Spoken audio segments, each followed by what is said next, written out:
नमस्कार दोस्तों, अवरल टाइम्स में एक बार फिर से हम आपका हार्दिक स्वागत करते हैं।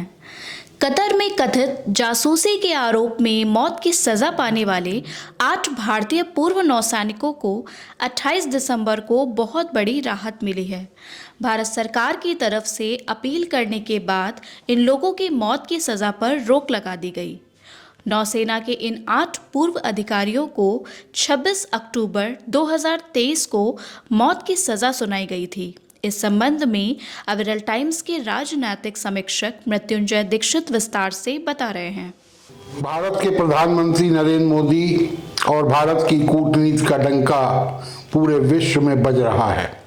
इसी के परिणाम स्वरूप कतर से एक प्रसन्नतादायी समाचार आया है, जिससे हर भारतवासी गर्व का अनुभव कर रहा है।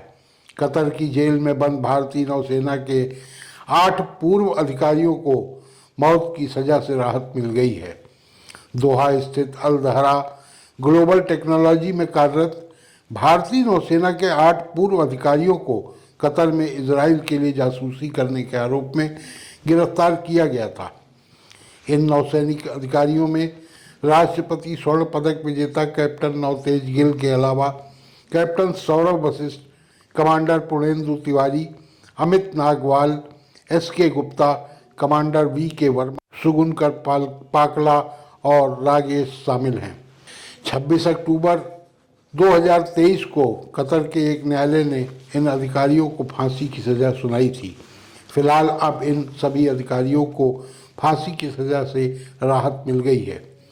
हालांकि अभी वो सभी जेल में ही रहेंगे। भारत और कतर के मध्य एक ऐसा समझौता भी है जिससे ये सभी भारतीय अपने ही देश की जेल में सज़ा को काट सकते हैं।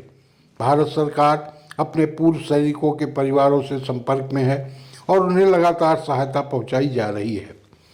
कतर से ये समाचार ठीक उस समय आया जब कांग्रेस नागपुर में अपने स्थापना दिवस के अवसर पर एक बड़ी रैली का आयोजन कर रही थी और इस समाचार के आते ही कांग्रेस की रैली का मीडिया कवरेज हाशिए पर चला गया। कांग्रेस जैसे ही नकारात्मक विचारों के साथ प्रधानमंत्री नरेंद्र मोदी की छवि धूमिल करने का प्रयास करती है, वैसे ही सकारात्मक समाचारों के आने से प्रधानमंत्री नरेंद्र मोदी की छवि में और निखार आ जाता है।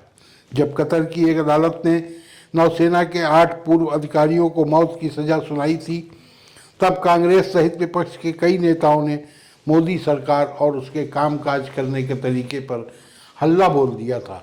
कांग्रेस नेता मनीष तिवारी, प्रवक्ता सुप्रिया श्रीनेत्र और अन्य नेताओं ने संसद से लेकर सोशल मीडिया प्लेटफॉर्म तक सभी जगह सरकार पर हल्ला बोला था। मनीष तिवारी ने झूठा और मनगढ़ंत आरोप लगा दिया कि विदेश मंत्री और विदेश मंत्रालय ने न तो पूर्व नौसैनिकों के परिजनों की बात को गंभीरता से लिया और न ही एक्स सर्विसमैन की बातों को। हैदराबाद से सांसद ओवैसी ने सोशल मीडिया पर कहा कि वो यानी प्रधानमंत्री इस बात की शेखी बघारते हैं कि इस्लामी देश उनसे कितना प्यार करते हैं। भारत विरोधी एजेंडा चलाने वाले मीडिया समूह भी मनगढ़ंत समाचार चला रहे थे। बहुत से मोदी विरोधी लोग इस घटनाक्रम को इजराइल हमास युद्ध से जोड़कर भी देख रहे थे और कह रहे थे कि भारत जिस प्रकार से इजराइल का समर्थन कर रहा है, कतर की अदालत का यह फैसला भारत को भी जंग में फंसाने और परेशान करने के लिए आया है।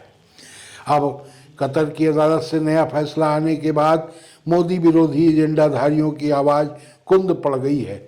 सभी कुतर्की विचार रखने वाले लोगों को अब सटीक जवाब मिल गया है। कतर से आए फैसले से मोदी की गारंटी को और बल मिल गया है। मोदी विरोधी चाहे जो कहें, किंतु ये बात तो तय है कि कतर की अदालत से ये फैसला प्रधानमंत्री नरेंद्र मोदी की कूटनीति के कारण ही आया है। एक माह पूर्व ही प्रधानमंत्री नरेंद्र मोदी ने कतर के शासक शेख तमीम बिन हुमद अल धानी से दुबई में मुलाकात की थी। 2 दिन बाद ही प्रधानमंत्री ने लिखा था कि दुबई में COP 23 सम्मेलन में कतर के अमीर से मिला था, जिनसे द्विपक्षीय साझेदारी की संभावना और कतर में भारतीय समुदाय की भलाई पर हमारी अच्छी बात हुई है और 1 माह बाद ही परिणाम सामने आ गया है। कतर को शायद मोदी जी ने ये बता दिया होगा कि कतर की कुल आबादी में 40% भारतीय हैं। कतर आटा, दाल, चावल जैसी महत्वपूर्ण वस्तुएं तो भारत से ही लेता है।